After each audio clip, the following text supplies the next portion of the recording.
आप वापस आ जाओ। कल कुछ हम लोगों ने क्वेश्चन डिस्कस करे थे, उसी से संबंधित शुरुआत, ठीक है। आप जितनी बातें करनी थी कर लो, 20-30 सेकंड और दे रहा हूँ, फिर मैं शुरू करता हूँ, ठीक है। इधर बाकी ठीक है,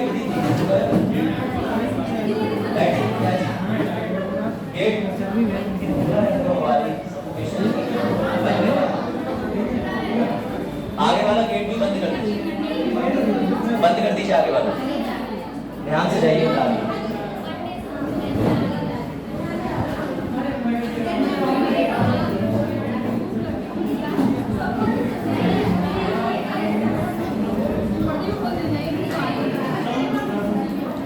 चलो फिर पहले क्रॉस चेक करते हैं कि तुम घर से कुछ पढ़ के आए कि नहीं पढ़ के आए हो। बताओ भाई, पहले गर्ल्स के सेक्शन में राज्य किस अनुच्छेद में परिभाषित है? राज्य,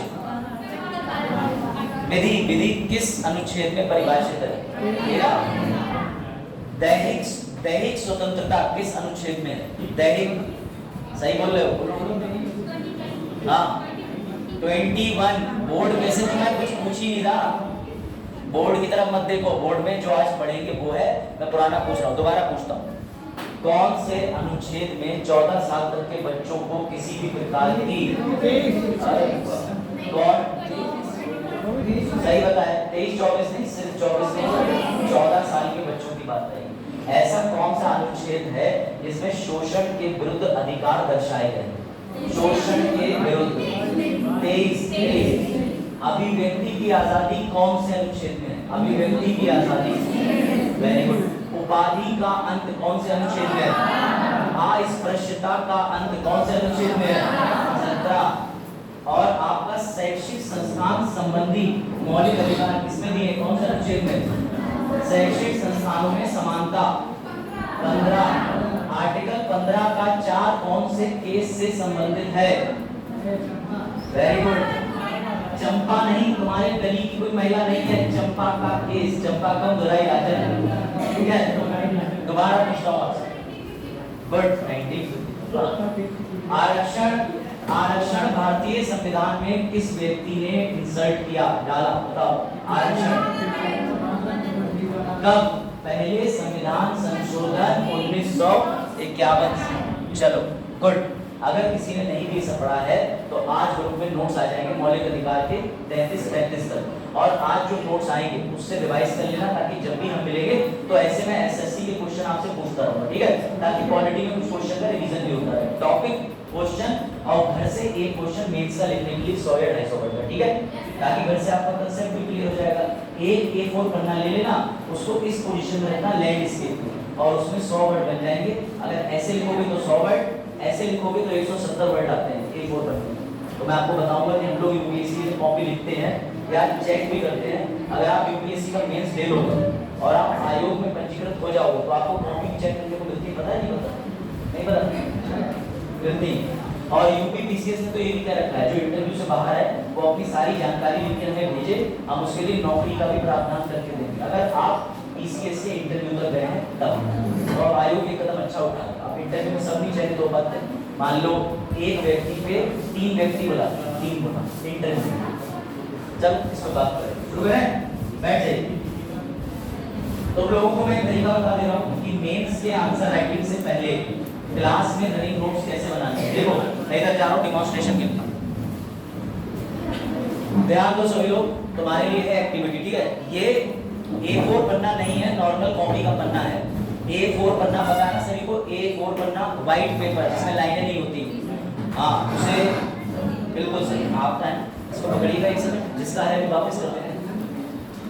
कुल मिलाकर के ये A4 पन्ने वाले साइज में आप लिख सकते हो। आपको हमेशा एक काम करना है, इस A4 पन्ने पे जब आप क्लास में या किसी भी विषय के नोट्स बनाएंगे तो ये जो आप कॉपी खरीदते हैं, कॉपी, ये सबसे ज्यादा आपको नुकसान पहुंचाएगी। मान लो मैंने आज आपको संविधान में कोई संशोधन होने वाला है उस पर चर्चा करी, अब 3 दिन बाद संशोधन हो गया तो तुम या तो इस कॉपी में पन्ना चिपकाओगे या एक्स्ट्रा पेस्टिंग करोगे या शॉर्ट नोट चिपकाओगे। नोट्स हमेशा बनाया करो A4 के खुले पन्नों में। बंडल ले लो, बंडल आता है 200-250 का, 500 पन्नों का A4 का, और A4 पन्नों का बंडल लेके उसमें पन्ने निकाले, उस पर क्रम संख्या लिख ली 1 डू सब पे पहले से नहीं लिख ली जब नोट्स बनाए, और जो A4 पन्ना है उसे इस पोजीशन में रखना है। ठीक है अभिषेक, बता रहा हूं मैं कि A4 पन्ने का क्या करना है। A4 पन्ने का बंडल नोट्स के लिए रखना है, किसी भी विषय के लिए काम आ जाएगा। कॉपी बनाओगे किसी एक विषय के लिए रखोगे, बाद में पता चला उसमें रफ कॉपी चल रही है। A4 पन्ना लिया, उसे लैंडस्केप बोर्ड में किया, एक लाइन इधर खींचनी है, एक लाइन 25% पन्ने पर एक लाइन खींच देनी। उसके बाद ये लाइन मैं क्यों यहाँ ड्रॉ करा रहा हूँ, तुम्हारे मन में जो भी डाउट है, सवाल है टॉपिक के, वो इस तरफ लिखो। क्लास के अंदर रनिंग नोट, जैसे आज सर ने बोला अनुच्छेद 25, तो अपना पेन चला के आर्टिकल 25 हेडिंग तो डाल ही, उससे तुम्हारे दिमाग में चीजें सेट हो जाएंगी। मुझे पता है एसएससी का पेपर फैक्चुअल होता है, और फैक्चुअल पेपर के लिए तुम्हें बार बार उस आर्टिकल का रिवीजन करना है, तो तुम यहाँ पे भी अपना 1.5 या 2 घंटा खराब क्यों करो, पेन लेके आर्टिकल की हेडिंग तो डाल ही सकते हो। मैं बाकी आपको ट्रेडिशनल टीचर्स की तरह नोट नहीं डिक्टेट करूंगा, आपने हेडिंग डाली आर्टिकल 25, सर का कोई उदाहरण बढ़िया लगा उसे एक शब्द में डाल लिया, इससे आपका लाभ होगा। A4 पन्ना, एक लाइन खींची, इधर अपने डाउट लिखे, इधर कंटेंट लिखा। अब कल को उस टॉपिक पे जब भी लेक्चर हुआ भविष्य में, सर ने कुछ नया बताया, तो A4 का पन्ना दोबारा लगाया, उठाया और उसके पीछे लगा दिया। यानी आपको स्पाइरल बाइंडिंग तब तक नहीं करानी है, पन्ने तब तक अटैच नहीं करने जब तक पूरे नोट्स नहीं बन जाते। हम सब यूपीएससी वाले या एसएससी वाले ऐसा ही करते हैं। दिल्ली में बच्चों को सबसे पहले दिन कोचिंग में, यही जब मैं कोचिंग करने गया था, मैंने कोचिंग करी है, ठीक है, कुछ लोग कहते हैं सेल्फ स्टडी होगी भैया किसी के लिए, हम इतने लगी नहीं थे, हमने गाइडेंस चाहिए था, हमने गाइडेंस दिया, हम दिल्ली गए, तो दिल्ली में हम भी आपकी तरह कॉपी लेके पहुंचे, तो टीचर ने हमारी कॉपी ली और 20 से 2 हिस्सों में फाड़ दी। अब बुरा तो बहुत लगा भाई, यहाँ तो अपने उत्तर प्रदेश पीलीभीत थे, हमने कहा सरस्वती मैया फाड़ दी इतने तो भाई लगता ही है, बड़ा दिमाग खराब किया है। इस टीचर ने पकड़ी, उसने कहा कि सबसे पहले जो तुमने एडमिशन लिया उससे पहले तुम्हें यहाँ पर पकड़ो। वो घबरा रही, करी सर ना फाड़ दूं, नहीं बेटा मैं कॉपी नहीं फाड़ूंगा, आ जाओ। तो मुझे वहाँ इंस्टेंट आपकी कॉपी दी इधर पीछे आपने ना कॉपी तो कभी फाड़नी नहीं, बैठ जाओ, गर्ल्स वाला रो इधर, सीट वाला इधर बैठ, पैर आप ऊपर मत रखना, तो दिक्कत नहीं कि आपको शॉक लगे, बैठ जाओ, मैं भी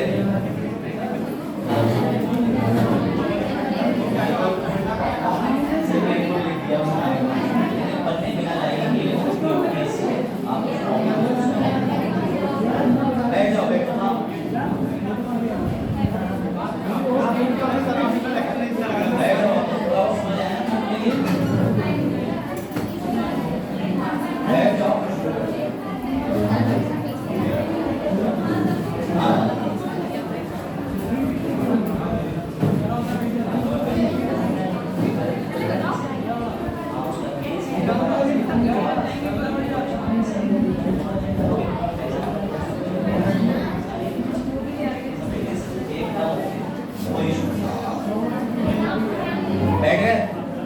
कोई फरिश्ता आने को रह गया, शुरू करें। चलो भैया, अब जो यात्री लेट हो गए हैं, फ्लाइट छूट गई तुम्हारी, अब तुम जा, ठीक है, 8 मिनट लेट का तो तुम्हें मुआवजा नहीं मिलेगा। A4 पन्ना लेना है सभी को बंडल, और वो मैं इसलिए कह रहा हूँ क्योंकि तुम्हें खुद नहीं पता यहाँ किस सब्जेक्ट की कितनी क्लास है। अब तुम्हारे A4 बंडल से ये फायदा रहेगा कि पन्ना निकाला, हिस्ट्री का लेक्चर ले लिया, पन्ना निकाला, ज्योग्राफी ले लिया, पॉलिटी ले लिया, तुम कॉपी बनाते घूमोगे, फिर थोड़े दिन बाद कॉपी पे तुम्हारा छोटा भाई बहन या तुम लोगों ने तैयारी ज़्यादा लंबी कर ली तो तुम्हारा पुत्र या पुत्री कॉपी पे चीता पुती करते हुए पाए जाएंगे। तो ऐसी कॉपियाँ ना खराब करें, A4 पन्ने ले लें, उस पर क्रम संख्या डालें, और फाइल आता है, फोल्डर बोलते हैं, फोल्डर 10 रुपए का, उसके अंदर पन्ने रखना शुरू करो। सर दूसरी चीज हम अखबार पढ़ते हैं, क्या उसकी कटिंग करें? हमने सुना है टॉपर को कि अखबार की कटिंग करो, तो अगर तुमने अखबार की कटिंग करी, अखबार की फोटोकॉपी करी, अखबार देख के उतारा, तो तुम्हारा कोई लाभ नहीं होगा। मैं पहले बता चुका हूँ, फिर बता रहा हूँ। विजन की मैगजीन हिंदी में आज मैं ग्रुप पे डालूंगा, जुलाई 2023 की, सर सितंबर चल रहा है, हिंदी की मैगजीन 2 महीने 1 महीने विजन की लेट ही रहती है, पहले सुन लो। अंग्रेजी में भी डालूंगा मैगजीन और हिंदी में, दोनों ग्रुप में, दोनों भाषाओं में। उस मैगजीन के 150 पन्ने में से आपको घर पे पर डे 6 या 7 पन्ने पढ़ने हैं, रटने नहीं है, समझ गए? आप घर से आने से पहले या पूरे दिन में आपने 7 पन्ने हैं, पीडीएफ खोली, उसको देखा, 7 पन्ने का रिवीजन मार लिया, ताकि आपके अखबार का समय बचेगा, करंट अफेयर पे कमांड होगा, और एसएससी और यूपीएससी दोनों के लिए विजन के करंट अफेयर बेस्ट है। इवन यूपीएससी के लिए तो विजन की मैगजीन ही पढ़नी चाहिए। कोई डाउट? समझ गए? A4 बनने पे क्या करना है? लाइन खींचनी है, डाउट लिखने हैं, सारी चीजों पे। चलो भाई, अब आज का जो हमारा टॉपिक है ना, वो टॉपिक इतना विवादित है कि उस टॉपिक पे तुम में से हर कोई, अगर किसी को कह दिया जाए कि मंच पे आ जाओ और थोड़ी देर धार्मिक भाषण दे दो, तो 2-4 के साथ में हाथापाई तो होनी निश्चित है। तो इसलिए हाँ, ये पक्की बात है। कैसे अभी मतलब बताऊंगा, अभी देखना, क्योंकि आज का विषय है अनुच्छेद 25 से लेके 28 तक, जिसमें हम पढ़ेंगे धार्मिक स्वतंत्रता। आप लोगों ने प्रस्तावना का मेरा लेक्चर लिया, कौन कौन हाथ खड़ा करो जो प्रियम्बल में थे? कुछ ही लोग थे। जब मैंने प्रस्तावना पढ़ाई थी तो मैंने प्रस्तावना में एक लाइन बोली थी कि हमारी इंदिरा गांधी जी ने 42वां संविधान संशोधन करके 3 शब्द डाले थे प्रस्तावना में। एसएससी का क्वेश्चन बन चुका है ये, सुन लो, 18 में, 19 में, 20 में एसएससी का।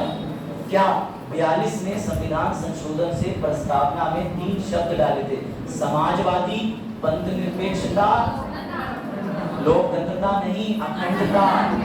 इंग्लिश में भी सुन लो, इंग्लिश में है सोशलिस्ट, सेक्युलर, इंटीग्रिटी डाले थे। अब जब बाबा साहेब ने प्रियम्बल जो है वो पढ़ा, प्रियम्बल बनके तैयार हुआ 26 नवंबर 1949 को, तो प्रियम्बल के साथ में एक समस्या थी, और वो समस्या ये थी कि प्रियम्बल के अंदर बातें सारी अच्छी लिखी हैं, लेकिन प्रियम्बल को लेके तुम न्यायालय नहीं जा सकते। मेरी बात समझना, प्रियम्बल में लिखा है कि हमारा देश संप्रभु होना चाहिए, प्रस्तावना में लिखा है कि हमारा देश पंथ निरपेक्ष होना चाहिए, यानी सेक्युलर। लेकिन अगर हमारे देश में पंथ निरपेक्षता पे कोई उंगली उठती तो प्रियम्बल को लेकर तुम न्यायालय नहीं जा सकते थे। क्यों? क्योंकि प्रियम्बल को कोर्ट में ले जाके लागू नहीं कराया जा सकता, ये उसकी कंडीशन थी। कोई डाउट? ये समझना। तो बाबा साहेब के दिमाग में एक बात आई कि ना, धर्म के नाम पे झगड़े तो हमारे देश में होंगे, ये तो पक्का है।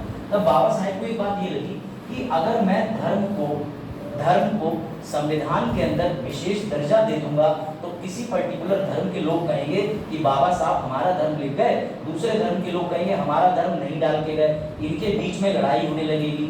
इसीलिए बाबा साहेब ने संविधान के अंदर कोई धर्म रखा ही नहीं, और सीधे प्रीलिम्स का क्वेश्चन आया हुआ है, एसएससी यूपीएससी दोनों समझो, भारत का कौन सा धर्म है? नीचे लिखा था कोई नहीं, दूसरा लिखा था भारत का कोई धर्म नहीं है, परंतु वो सभी धर्मों को लेके चलता है। तीसरी लाइन लिखी हुई थी कि भारत में मेजॉरिटी यानी कि बहुसंख्यक है वो धर्म माना जाता है, अंत में लिखा था कोई नहीं। अब तुम्हें 2 पॉइंट पे कंफ्यूजन होगी कि सर एक तो आपने ये कहा कि भारत का कोई धर्म नहीं, दूसरी लाइन पे ये लिखा है कि भारत का कोई धर्म नहीं है परंतु भारत सभी धर्मों को समान लेके चलता है। ये लाइन तुरंत काट दो। ये मैं तुम्हें बता रहा हूँ तुम्हारे क्वेश्चन गलत क्यों होते हैं, ठीक कैसे करने। सीधे सीधे मेंशन है इंडिया हैज नो रिलीजन, ये भी नहीं लिखा कि तुम सभी धर्मों को समान लेके चलो, सीधी बात, भारत का कोई धर्म नहीं है। बस वो सभी धर्मों के लिए जो करता है वो तुम्हें ऑप्शन में देके कंफ्यूज कर रहा है। उसे पता है कि तुम कॉन्स्टिट्यूशन का आर्टिकल तो उठाओगे नहीं, बच्चे को भ्रमित कर दो, बच्चा सोचेगा हाँ दिवाली की छुट्टी स्कूल देता है, ईद की भी देता है, क्रिसमस की भी देता है, सभी को समान समझता है। नहीं, वो इसलिए नहीं देता कि समान समझता है, वो इसलिए छुट्टी देता है क्योंकि उसका कोई धर्म ही नहीं है जो वो सरकारी स्कूल में मनवा दे। बात आई समझ में कि नहीं? तो कंफ्यूज नहीं होना है। जब भी प्रश्न आए कि भारत का कौन सा धर्म है, भारत का कोई धर्म नहीं है। क्लियर? कोई डाउट? अब तुम्हें थोड़ा सा मजेदार चीज दिखाता हूँ। पीछे आवाज आ रही, दिखाओ, दिखा दे। ये लो देखो, अब आर्टिकल 25 की मैं रीडिंग करने जा रहा हूँ। इस आर्टिकल में तुम्हें आज 2 चीजें समझ में आएंगी कि जिसने कॉन्स्टिट्यूशन बनाया उसके दिमाग में चल क्या रहा था, यानी बाबा साहेब और उनकी टीम जो है वो कॉन्स्टिट्यूशन में कौन से अधिकार धर्म को लेकर डाले हैं, कौन से नहीं। लिखा हुआ है अंतरात्मा की स्वतंत्रता और धर्म का स्वतंत्र व्यवसाय अभ्यास प्रचार। यही रुक जाओ। इसे इंग्लिश में कहते हैं, ये जो अंतरात्मा लिखा हुआ है इसे शुद्ध हिंदी में कहते हैं अंतःकरण, और अंग्रेजी में कहते हैं कंसाइंस। अंग्रेजी में कहते हैं कंसाइंस और शुद्ध हिंदी में अंतःकरण। मेरा सवाल सभी जितने बच्चे बैठे हैं उनसे सिंपल है, आप जिस भी धर्म के हो, आप अपना धर्म भारत में मनाते हो? आपको आज़ादी है, हाँ या ना? आप किसी भी धर्म के हो, अपना धर्म भारत में आराम से मनाते हो, कोई रोक टोक तो नहीं है? पीछे अब आया गोल्डन क्वेश्चन। क्वेश्चन ये है कि बेटा और बेटी लाल लालियो, कहते हैं ना, वो चलता है इंटरनेट पे, देखा हुआ लाल लालियो, एक सर है मणिकांत सर, जानते हो? तो 19 और 19 मैंने चलाया, तो भैया 19 और 19 समझो, मुझे इस बात का जवाब दे दो, जिसका कोई धर्म ही नहीं है, जो नास्तिक है, उसे तुम किस भाषा में या संविधान के किस अनुच्छेद में फिट करोगे? मान लो एसएससी में वन लाइनर आ गया कि राज्य का तो कोई धर्म है ही नहीं, अगर एक व्यक्ति है उसका भी कोई धर्म नहीं है, तब उसे अपने उस नास्तिकपन को मनाने की स्वतंत्रता कहाँ मिलेगी? बताओ। बोले सर ये तो आपने दिमागी घुमा दिया, आपने सोचा ही नहीं, आस्तिक आस्तिक आस्तिक, आप निकले नास्तिक। सोच यही तो मजा है ना यूपीएससी का। मैं तुम्हें सीधी परिभाषा पढ़ा दूंगा, आर्टिकल 25 ये कहता है, 2000 पक्के मेरे में जा रहा हूँ, पर मुझसे हो नहीं पाता ये। फिर बाद में तुम्हें मैसेज डालूं ज्वाइन करेंगे 5000 लाइक्स के। बताओ बताओ, जिसका कोई धर्म नहीं, संविधान में उसे कहाँ रखोगे? नास्तिक को कहाँ रखोगे? क्या भारत में नास्तिक को मार दोगे? ईंट पत्थर चला दोगे? आगे धर्म बताओ। भारत में जब कोई धर्म नहीं है, एक व्यक्ति आस्तिक है, वो मंदिर में जा रहा है, मस्जिद में जा रहा है, गुरुद्वारे चर्च में जा रहा है, तुमने वो सब देखा है। लेकिन नास्तिक कोई व्यक्ति धोखे से हो गया तो क्या उसे धार्मिक स्वतंत्रता नहीं मिलेगी? कहाँ मिलेगी?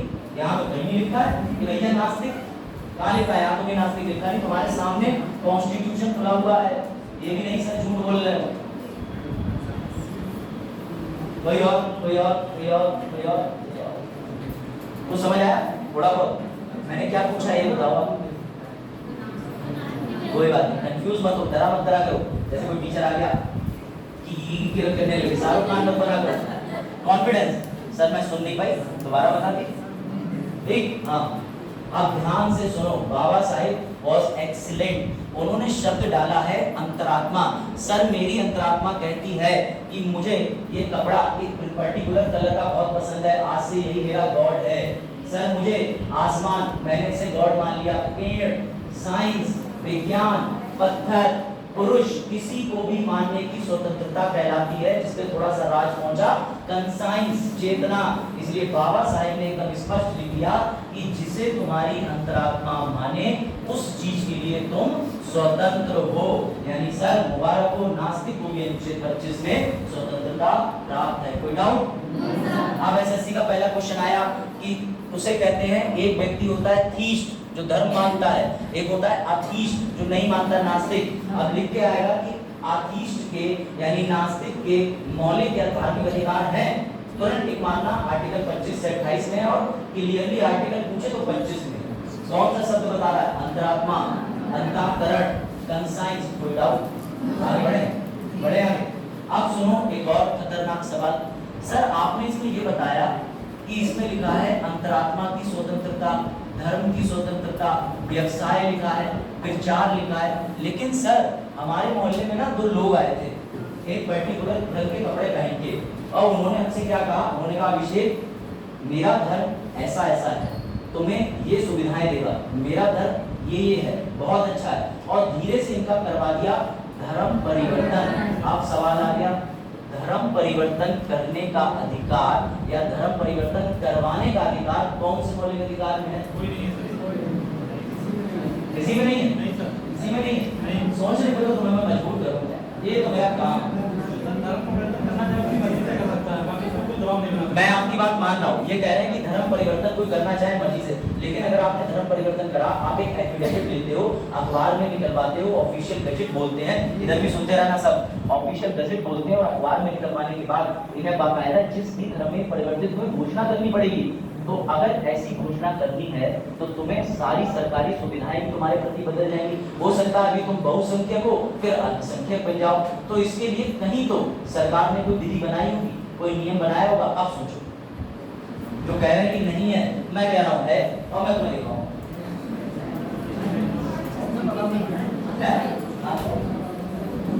ऑप्शन देखो, बात आपकी ठीक है, मैं आपको जो ऑप्शन दूंगा उस ऑप्शन से भी आप बता दो। मैं तो ऐसे बोलूंगा आर्टिकल 25, 26, 27, 28 उन्हीं में से किसी में एक है।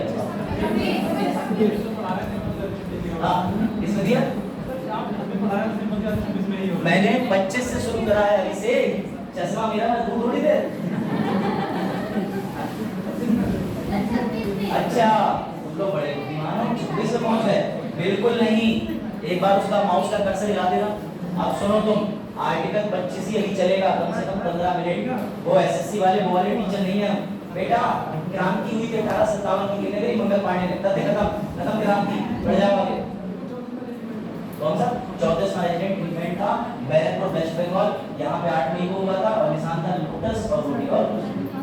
और ये भी मंगल पांडे की 53 राइफल, उसमें था काव और उसका पिकअप है। ये कारण नहीं थे उसके लिए, रिलीजियस इकोनॉमिक सोशल एक्ट के कारण थे। सती प्रथा हमारे धर्म में घुस गए, तुम्हारी इकोनॉमिक पेंशन काट दी, जो थे सिपाही उनको समुद्र के पार भेज दिया। और चले बढ़े आगे। चलो देखो पॉलिटी के टीचर को ना 360 डिग्री सब विषय पढ़ने पड़ते हैं, कोई बड़ी बात नहीं कीजिएगा। कोई पॉलिटी पढ़ा रहा होता, पॉलिटी और हिस्ट्री कनेक्टेड तो है ही। अगर ये इकोनॉमिक्स में पूछते तो मैं कहता अच्छा समझ ली। चलो अच्छा आर्टिकल 25 में, आर्टिकल 25 में मैंने आपसे ये पूछा कि क्या आपको धर्म परिवर्तन कराने का या करने का अधिकार है? तो सुनो ध्यान से।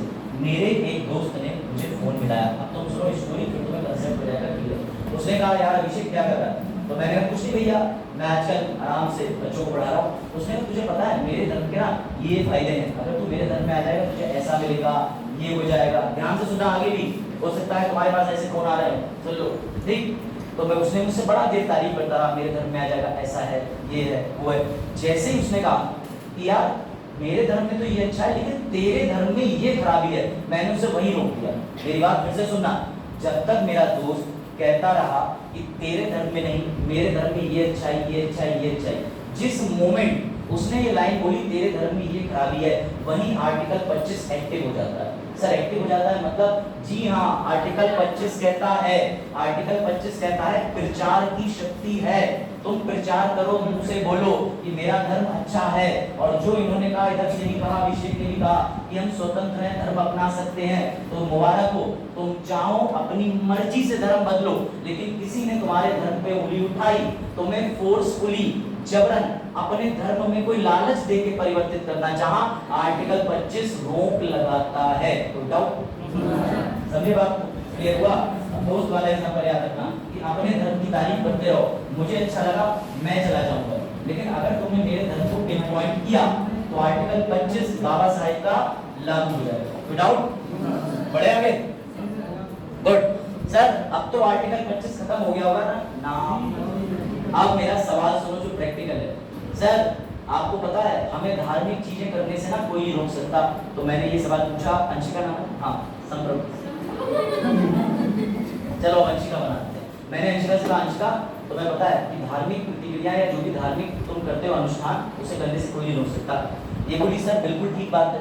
तभी इनकी एक और फ्रेंड थी ना जो अलीगढ़ में रहती है, उनसे भी हम लोग फोन पे बात कर रहे थे। वो बोली सर आपको पता है मैं जा रही हूँ नमाज पढ़ने। मैंने कहा नमाज पढ़ने जा रही हो, पर नमाज पढ़ने क्यों जा रही हो? तो बोली सर हमारे धर्म की एसेंशियल प्रैक्टिस है। इन्होंने भी कहा अब सर मैं भी पूजा करने जा रही हूँ, आरती करने। सबको पता है कि अपने अपने धर्म के अनुष्ठान होते हैं। अब ध्यान से सुनना, क्योंकि अब जो सवाल है वो तुम्हारा दिमाग के 440 वोल्ट एक्टिव करेगा।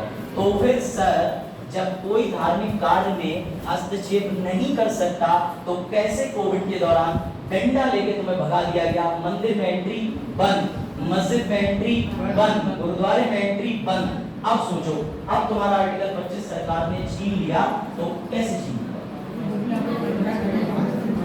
हमारी सुरक्षा के लिए।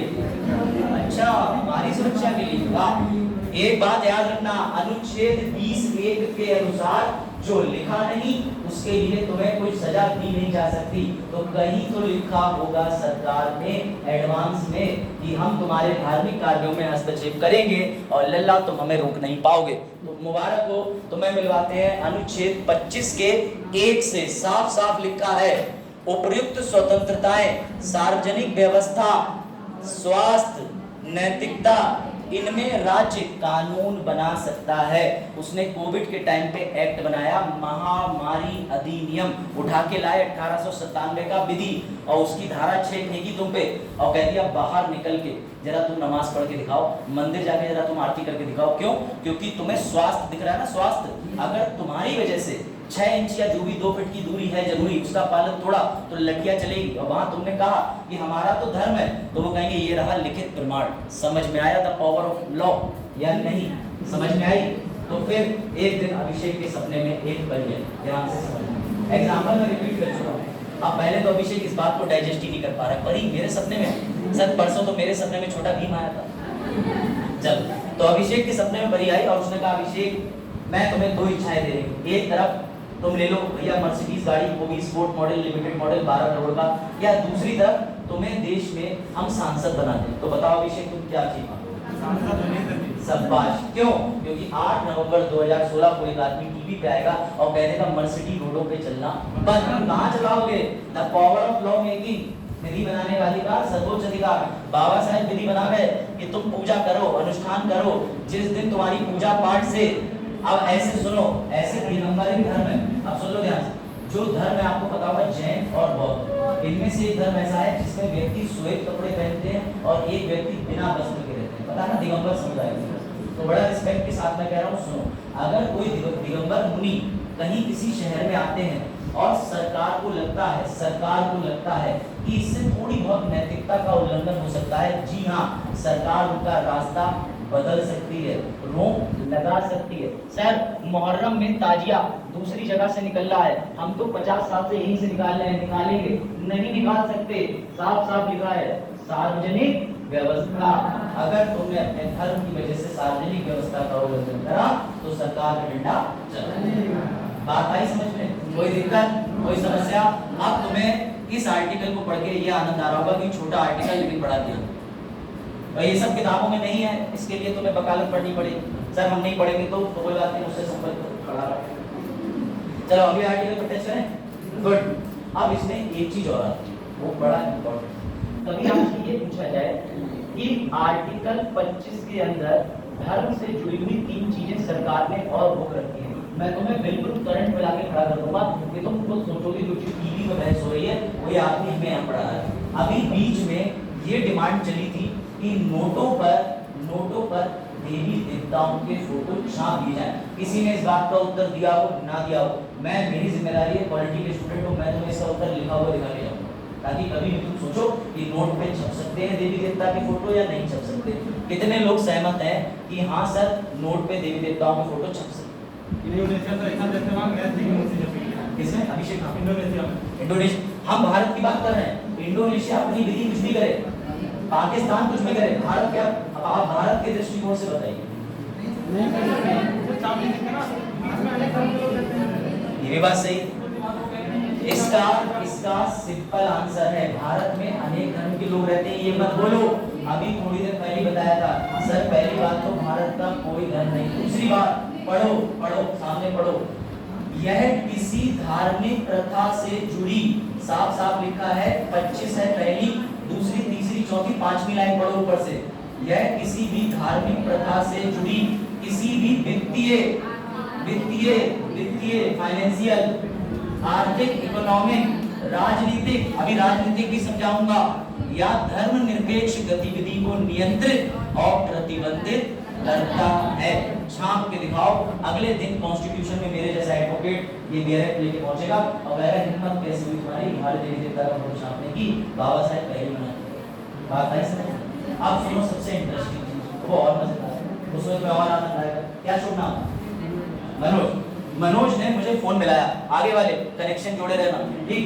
मनोज ने भाई मुझे फोन मिलाया, बोले सर मैंने सुना है ना कि आप मेरे वार्ड में शिफ्ट कर रहे हो, पूरनपुर में आप और मेरा वार्ड एक हो गया है। तो मैंने कहा हाँ मनोज, जाके मुझे बड़ा खुशी हुई, तुम लोगों ने मुझे परमानेंट फैसिलिटी बना दिया, तो मैं तुम्हारे वार्ड में शिफ्ट हो गया पूरनपुर रहने के लिए। बोले सर चुनाव आ गए, चुनाव, मैं ना वार्ड मेंबरी का वोट को लड़ रहा हूँ चुनाव। तो मैंने कहा भैया लड़ लो। तो ये बोले सर आप मुझे ही वोट देना। मैंने कहा मनोज चल मैं तो तुझे वोट दे दूंगा, तू मेरा छोटा भाई, लेकिन जैसी तेरी छवि मोहल्ले में मुझे नहीं लगता मेरे अलावा कोई और वोट देगा। तो मनोज को भी डाउट हुआ। मनोज बोले मुंबई बेइज्जती कर। मनोज ने कहा देखो सर आपका वोट पक्का होना चाहिए, बाकी वोट का इंतजाम है मेरे पास। अब समझो इन्होंने क्या करा, ध्यान से समझना, हर सिचुएशन कवर हो रही है, कंसेप्ट समझो। ये रात के 12 बजे छत पे चढ़े, विशेष तरीके का मेकअप करके, विशेष, ध्यान से सुनना, विशेष रंग के कपड़े पहन के, और उन्होंने कहा कि आज 2500 साल पूर्व मैं उनका अवतार हूँ, आज मैं छत पे खड़ा हूँ। कल चुनाव में जिसने भी मुझे वोट नहीं दिया, मैं मनोज के शरीर में आई हुई एक आत्मा हूँ, अगर मुझे वोट नहीं दिया तुम्हारा बच्चा, तुम्हारी बीवी, तुम्हारी चौथी बीवी, तुम्हारी 5वीं, तुम्हारी छठी, सब मर जाएंगी। अब मोहल्ले वाले घबरा गए, मोहल्ले वालों ने कहा वोट लगे तो मनोज पे, इसके अलावा किसी पे ना लगे। तुम्हें नहीं लगता ये संभव है?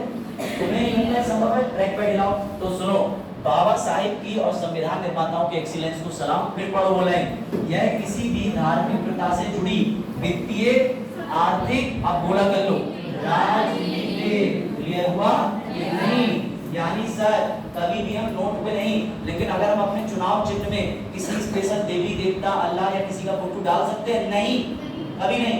सर हमारी पॉलिटिकल पार्टी का अगर ये छूट होती ना, तो सब अपने अपने भगवान या अल्लाह या उनका नाम पे पार्टी बना लेते और लोग फिर धार्मिक प्रेशर में आके सही जगह वोट देते ही नहीं। तो बाबा साहिब ने हर चीज का इंतजाम तुम्हारे लिए पहले ही कर रखा था। अभिषेक कोई डाउट? मनोज? हाँ देखो, सोशल मीडिया पे तो ये भी चल रहा है कि बकरी ने जन्म दिया सांप।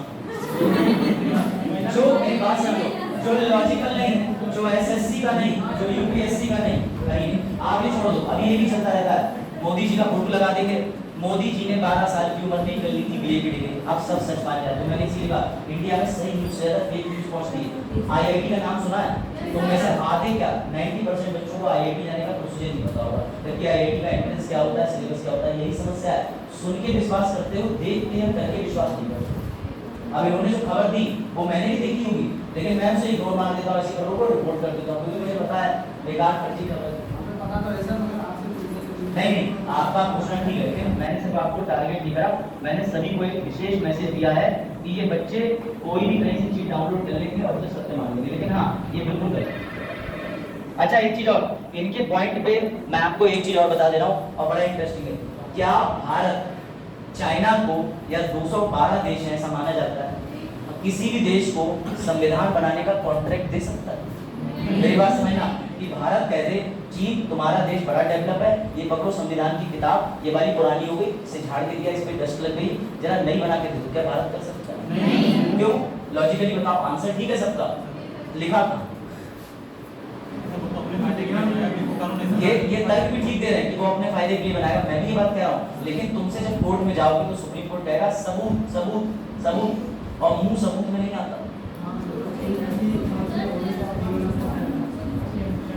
सिंपल सी चीज, प्रस्तावना में साफ साफ लिखा है सोवरेनिटी, संप्रभुता। वो बैठे यहाँ पे हंसिका जी, संप्रभुता का मतलब कि हम पे किसी बाहरी देश का या आंतरिक तरीके से हम पे आंतरिक और बाह्य नियंत्रण सिर्फ हमारी सरकार और लोगों के द्वारा चुने हुए लोगों का होगा। ब्रिटेन का संविधान तुम लोगों ने पढ़ा होगा कि आलिखित है, आलिखित है। चलो मैं तुम्हें ब्रिटेन का संविधान की कॉपी दिखा दूंगा इंटरनेट पे, इतना मोटा संविधान, सॉरी इतना मोटा संविधान लिखित में है। लेकिन पता आलिखित क्यों कहते हैं? जिस संविधान को कभी संविधान सभा ने बैठ के बनाया नहीं, वो आलिखित बोला जाता है। याद रखना जीवन में कॉन्स्टिट्यूएंट असेंबली ने जो संविधान बनाया नहीं वो आलिखित, और जो संविधान लिखित में संविधान सभा ने बना दिया वो लिखित कहलाता है। क्लियर हुआ? ये भी एसएससी का क्वेश्चन आ चुका है। बढ़े आगे, आर्टिकल 26। हाँ भाई पढ़ो अगला क्या लिखा है। और अगले केस पर तुम्हें एक बड़ा इंटरेस्टिंग चीज जानने को मिलेगी, उसे कहते हैं सबरीमाला वाद। किसने सुना है कि सबरीमाला एक मंदिर है लॉर्ड एप्पा का केरला में, उसमें महिलाओं की एंट्री पे प्रतिबंध लग गया था, फिर मामला कोर्ट गया और महिलाओं को मंदिर में एंट्री का अधिकार दिया। सुना है किसी? नहीं सुना? मैं सुना है किसी ने सबरीमाला? आगे सुना है? अब तुम लोग याद रखना, जब तुम कहोगे हमने सुना है तो मैं सीधे कहूंगा तर्क दिखाओ, कहाँ लिखा है दिखाओ लॉजिक। आप ध्यान से सुनो, बड़ा वंडरफुल स्टोरी। आर्टिकल 25 बात करता है व्यक्तिगत स्वतंत्रता की। व्यक्तिगत समझो, इनका धर्म है पर्टिकुलर, कोई भी नहीं, नास्तिक है। एग्जाम्पल ले लो, अब ये नास्तिक है, ये जो चाहे वो करें, लेकिन ये कोई भी चीज कर सकती है, परंतु किसी का मौलिक अधिकार का हनन नहीं करेगी। कैसे? मान लो इन्होंने अपना धर्म बनाया कि हम व्यक्ति को व्यक्ति ना मान के पशु मानते, अपना धर्म बना सकते हो ना, पता है ना सभी को, अलग अलग हिस्ट्री पढ़ी है ना, सबने अपने अपने धर्म निकाल लिए भाई, अलग अलग जो चलते थे पहले कट्टरपंथी अंधविश्वास, उनसे परेशान होकर अपना धर्म बना लिया। अब ये अपना धर्म बना ले और ये अपने धर्म की एक यहाँ पर बोर्ड लगा दें कि मेरे पास सिर्फ वही बैठ सकता है जिसने गुलाबी और सफेद वस्त्र धारण किए हैं। ध्यान से सुनना, कोई बात नहीं, मनाओ अपना धर्म। लेकिन यही बात ये चली जाए यहाँ से बाहर और किसी टेंपल या मस्जिद के अंदर जाके बैठ जाए और कहें मुझे अपना धर्म मनाना है अलग सा इसी जगह में, क्या इन्हें अनुमति मिलेगी? नहीं। बस तुम लोग बिल्कुल सही जगह पहुंचे। आर्टिकल 26 जो है वो समूह को स्वतंत्रता देता है। मेरी बात फिर से समझना, इनको अपना धर्म मनाना है आर्टिकल 25।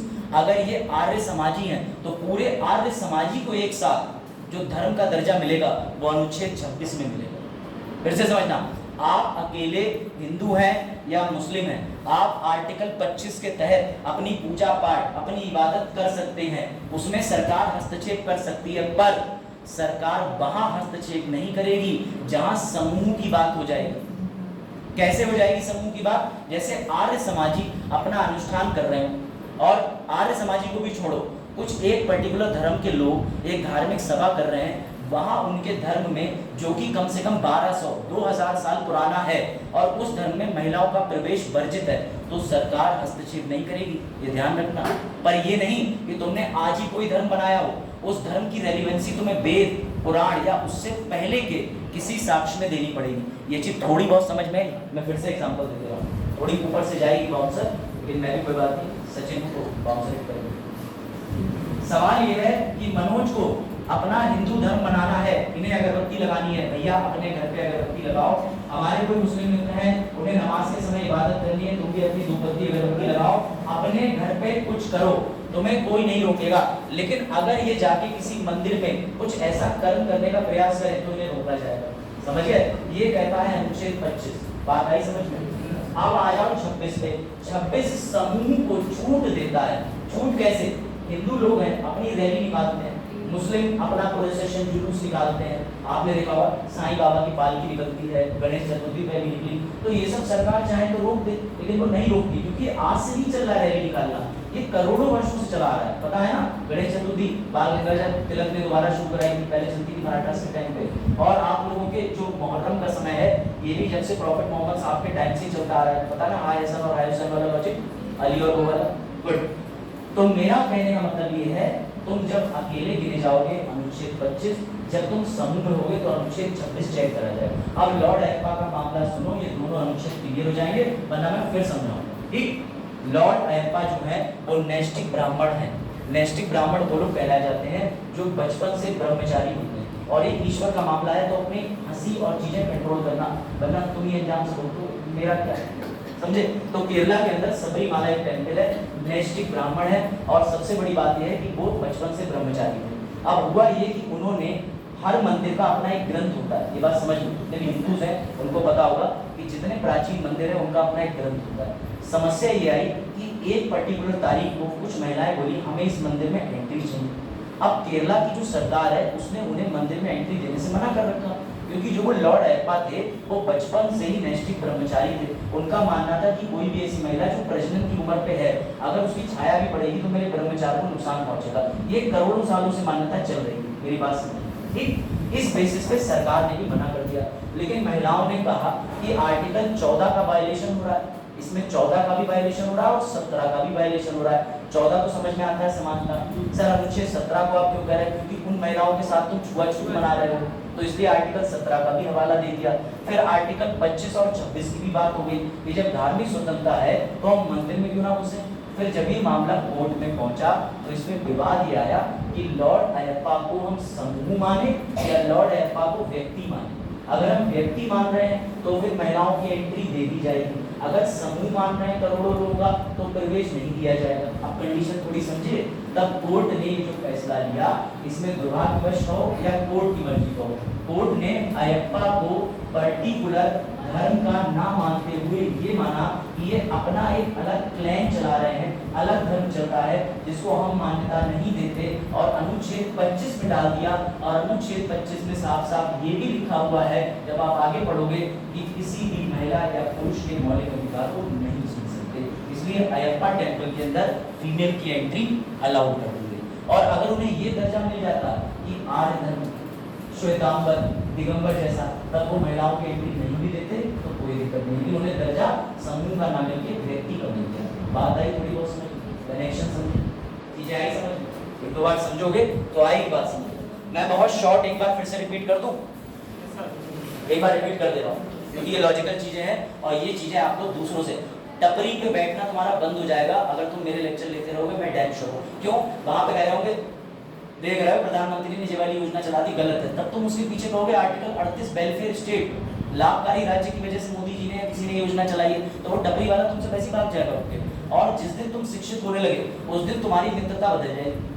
ये मेरा फैक्ट है, आज मैं तुम्हें बता रहा हूँ। मेरे साथ जो बचपन में मित्र थे उनमें से एक दो मित्र तो रह गए और वो तो मुझसे भी आगे निकल गए, तो मुझे इस बात की खुशी होती है। लेकिन आपका फ्रेंड सर्किल अगर चेंज नहीं हुआ और आपकी एजुकेशन में कोई चेंज नहीं हुआ तो आप समझ लेना आप गलत ट्रैक पे जा रहे हो। ये भी बात ध्यान रखना, ठीक है? चलो वापस आओ।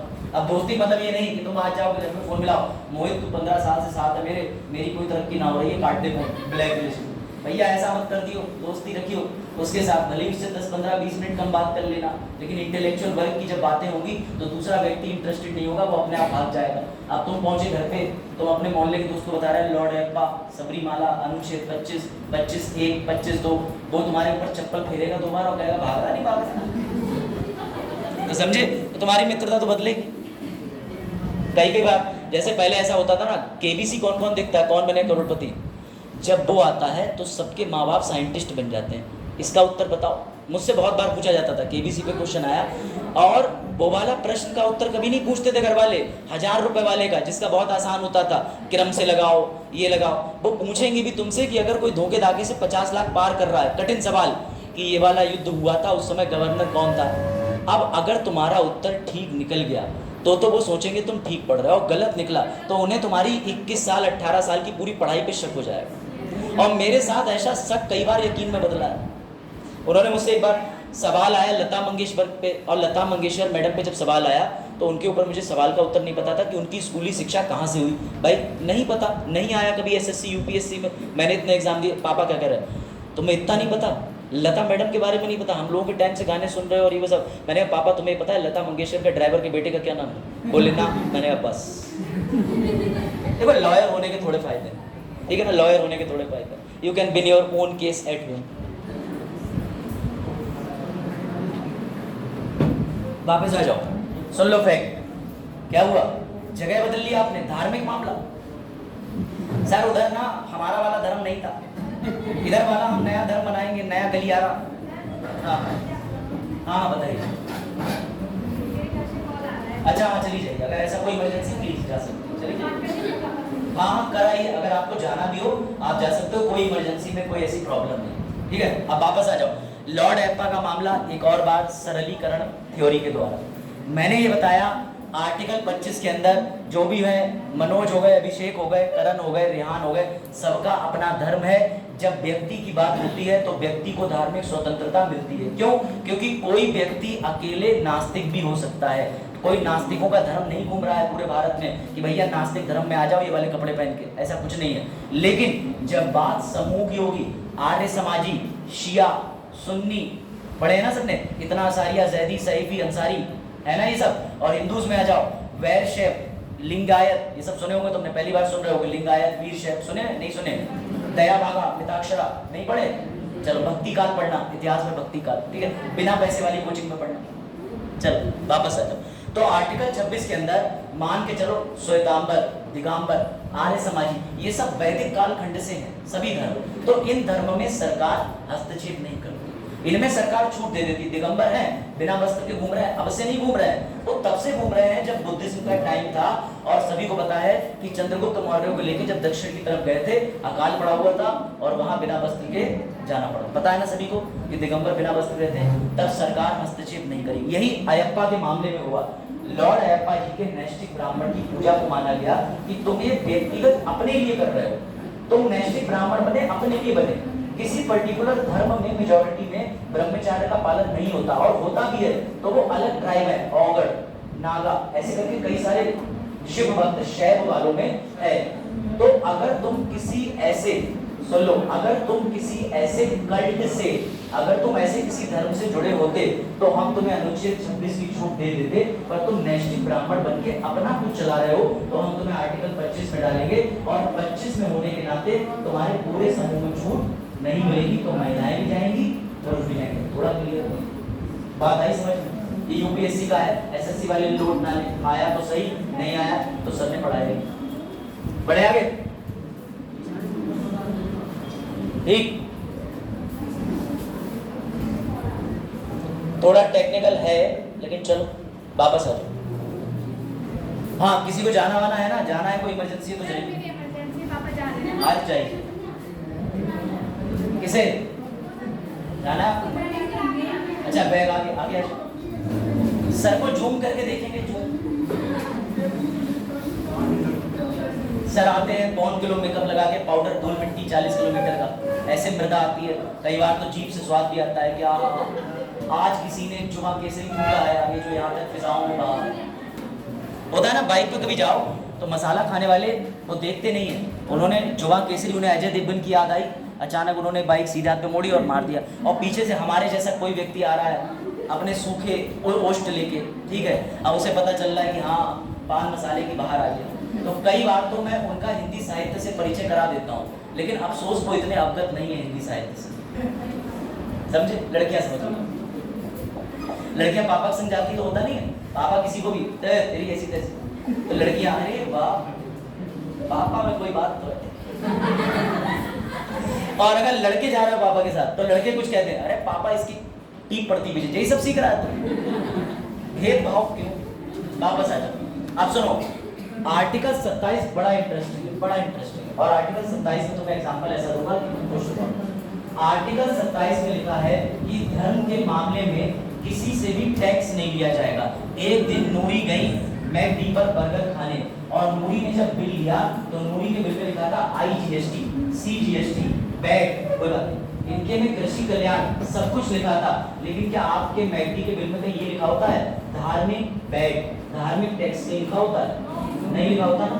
आप ध्यान से सुनना, अगली चीज जो तुम्हारे फिर से 440 वोल्ट का करंट लगेगा, क्या हुआ? अटेंडेंस वाला इशू। अच्छा, अब सुनो अगला क्वेश्चन। सर अभी आपने बोला आर्टिकल 27 साफ साफ लिखा हुआ है किसी विशेष धर्म के प्रचार के लिए करों के भुगतान की स्वतंत्रता। चलो पहले रुक जाते हैं।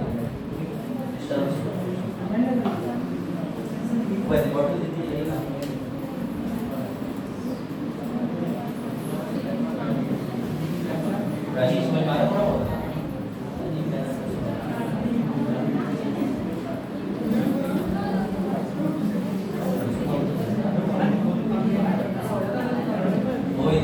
जब पानी है तब बिना पानी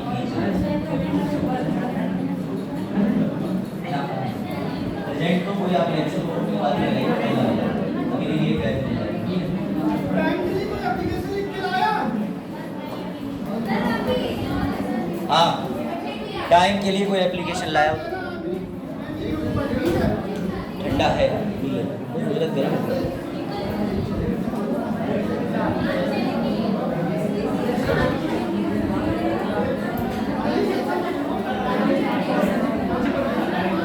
समझ आ रहा नहीं? आगे वालों समझ में आ रहा है कि नहीं? ऊपर से तो नहीं जा रहा बाउंसर, ऐसा तुम्हें यूट्यूब पे भी नहीं मिलेगा, किसी को पता ही नहीं।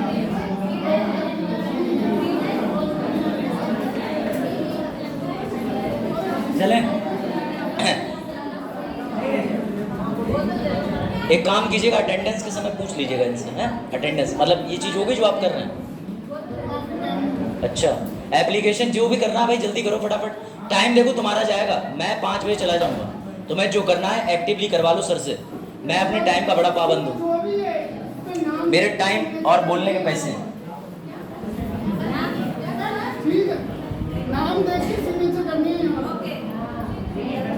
नाम देख के अपने अपने सिग्नेचर करना, दे दो अटेंडेंस के लिए। अगर किसी ने फेरबदल करा या बच्चा ना लिखे तो नाम काट देना। SSC वाले कल यूजर बता रहे, ठीक है? चलो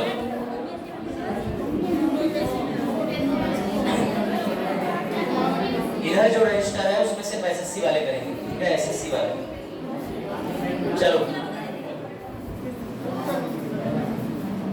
करें शुरू।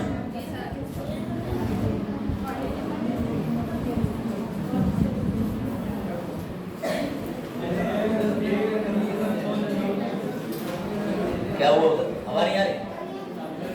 सर आ ही नहीं रही हवा, सर से पूछो, सर के ऊपर से ही हवा जा रही। चलो वापस आ जाओ, अभी जो गैप मिलेगा ना उसमें कर लेना ये सब, ठीक है? आप ध्यान से सुनो, शुक्रिया। हाँ चलो भाई वापस एक्टिव हो जाओ, बस ये सब तमाशे बाद में करना, बाद में एक्टिव हो जाओ वापस। तुम्हारा कंटेंट छूट जाएगा, पूरा सिलेबस नहीं होगा। अगर 15 ही लेक्चर निकले मेरे इस महीने के तो फिर तुम लोग ताली बजाना पड़ेगा, इसलिए पढ़ लो। अच्छा सरकार को मत लिखना लेक्चर पढ़ा। आर्टिकल 27 साफ साफ कहता है किसी विशेष धर्म के प्रचार के लिए कोई भी करों का मतलब टैक्स होता है। यहाँ पे टैक्स, सर हमने पापा से पूछा तुम कौन सा टैक्स देते हो, तो पापा बोले इनकम टैक्स। हमने दुकान पे टैक्स दिया तो जीएसटी। हम इससे पहले देते थे पैट या किसी भी प्रकार के प्रत्यक्ष कर और अप्रत्यक्ष कर। लेकिन आप में से किसी ने भी कोई धार्मिक टैक्स कभी दिया है? भारत में धर्म के प्रचार के लिए, धार्मिक गतिविधियों के लिए कोई टैक्स, कोई कर नहीं है। लेकिन सर हम आपसे सहमत नहीं हैं। क्यों? क्योंकि सर आपको नहीं पता, अमरनाथ यात्रा के लिए टैक्स दिया जाता है, सब्सिडी। हज यात्रा के लिए सब्सिडी चलती है, तो फिर वो क्या है? अब वो तुम बताओ। मैं तुमसे सवाल पूछ रहा हूँ कि अगर सरकार तुमसे किसी धार्मिक कार्य के लिए टैक्स लेती नहीं है, तो फिर हज के लिए जो छूट प्रदान करती है वो क्या है? और हज के लिए जो टिकट में राहत देती है, सरकार के पास खुद की कोई कमाई नहीं होती, कोई जनता के टैक्स कोई देती है, तो फिर तुम्हारा टैक्स लेके तुम्हें नहीं लगता वो धर्म में परिवर्तित कर रही? सोचो, यहाँ लिखा है कि तुमसे धार्मिक कार्य के लिए टैक्स लेंगे नहीं और धार्मिक कार्य के लिए टैक्स देंगे नहीं, तो सवाल ये है फिर सरकार कैसे हज की सब्सिडी दे रही है, और वो भी तुम्हारे पैसों से दे रही है सब्सिडी। अमरनाथ यात्रा पे भेज रही तो भी सब्सिडी दे रही है। हाँ क्या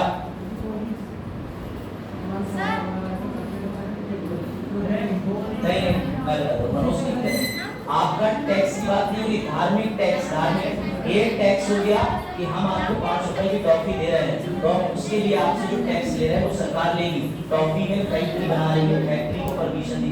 मैं कह रहा हूँ धर्म का टैक्स, क्या आप हिंदू हो इस बात का टैक्स बताओ क्या हुआ? आपको बड़ा टीचर चाहिए, तुम लोग ये मैनेज करके रखा करो ना पहले से। आप लोग आपस में, आप लोग नीचे से आते हो सब डिस्कस कर लिया करो।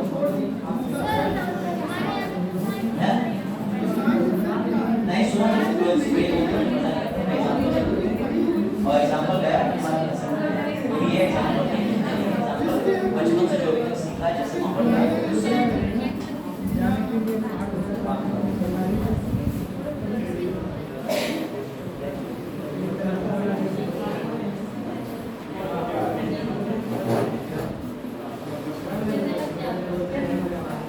जिसने कर दिए वो दोबारा ना करे इस पे, ठीक है?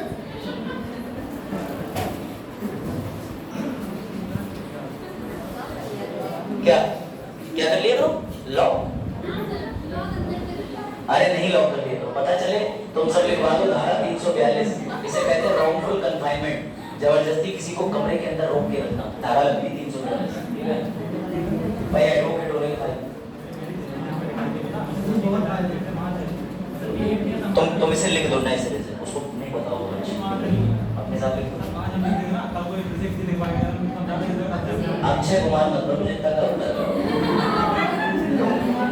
मैंने 85 एप्लीकेशन लिखी है, मुझसे बढ़िया लिख लेते हैं बच्चों से बात सी होती है एप्लीकेशन सबको लिखना, ठीक है? बंदा को इंटरनेट से खोल लेंगे। चलो भाई वापस आ जाओ।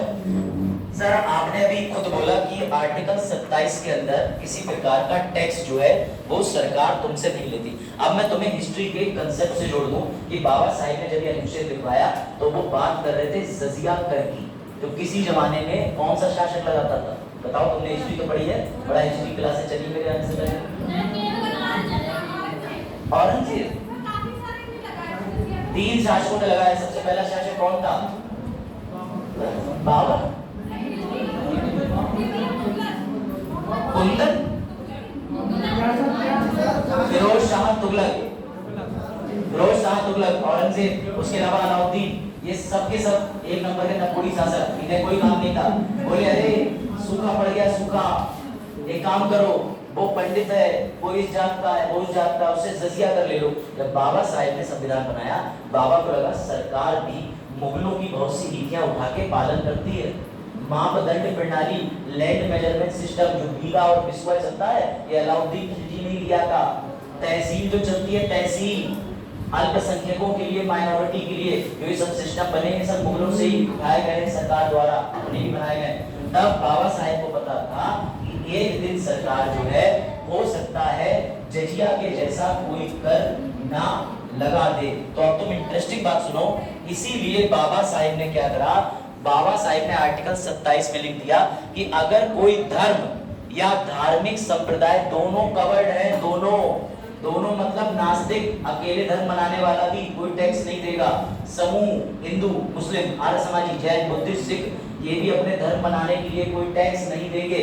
लेकिन इसमें सरकार को छूट दे दी कि तुम लोगों के टैक्स का नहीं पता, लेकिन तुम अपने पास से सब्सिडी हज अमरनाथ यात्रा दे सकते हो। मेरी बात समझना, बात आई समझ में कि नहीं?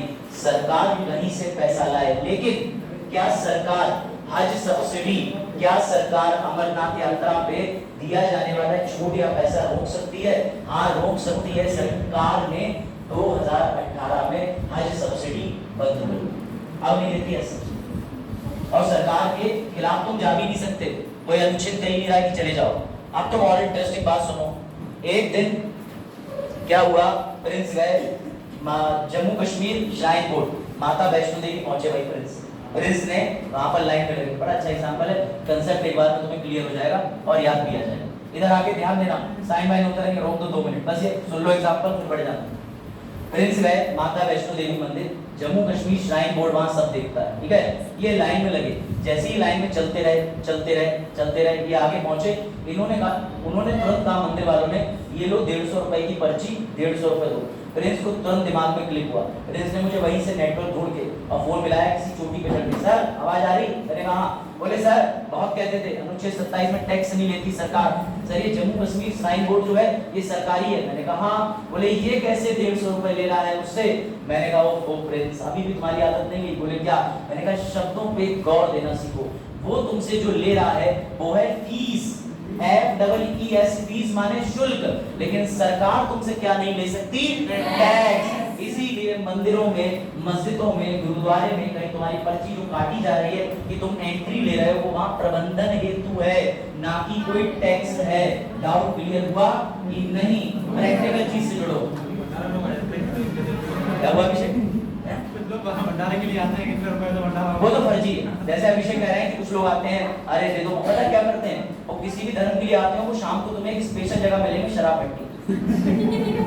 मेरे घर से थोड़ी दूरी पर आईना है, यानी शराब पट्टी की दुकान, समझे?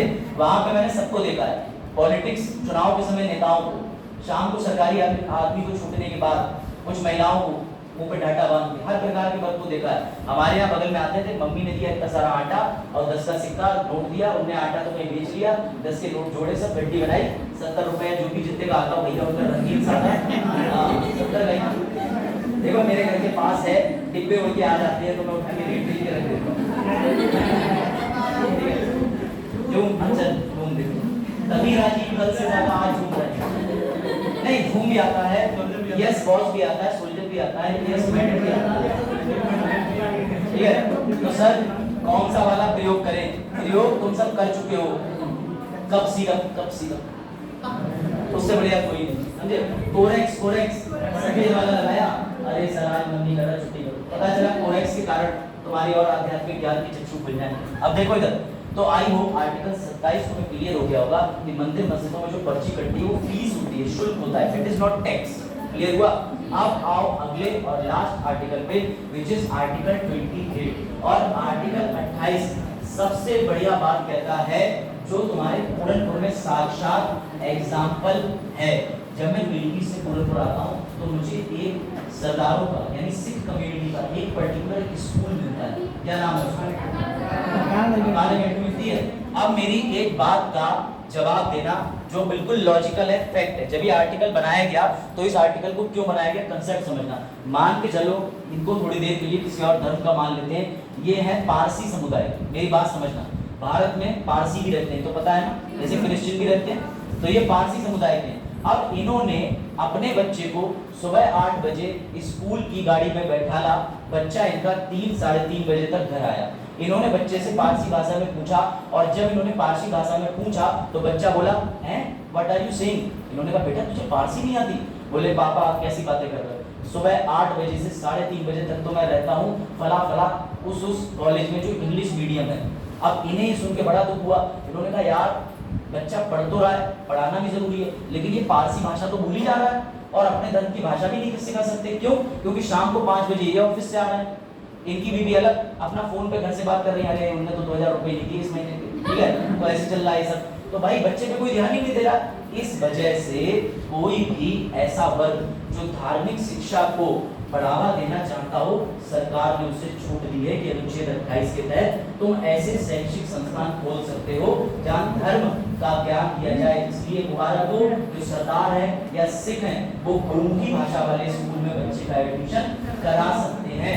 सरकार ने वहाँ पे एनसीईआरटी एससीईआरटी की किताबें भी दे रखी हैं और कंपलसरी वहाँ पर तुम्हें गुरुमुखी भाषा सीखनी पड़ेगी। तो सर मैं सिख नहीं हूँ उसमें एडमिशन ले लो, लेकिन गुरुमुखी अगर कंपलसरी है तो तुम्हें भी सीखनी पड़ेगी। ऐसा होता था।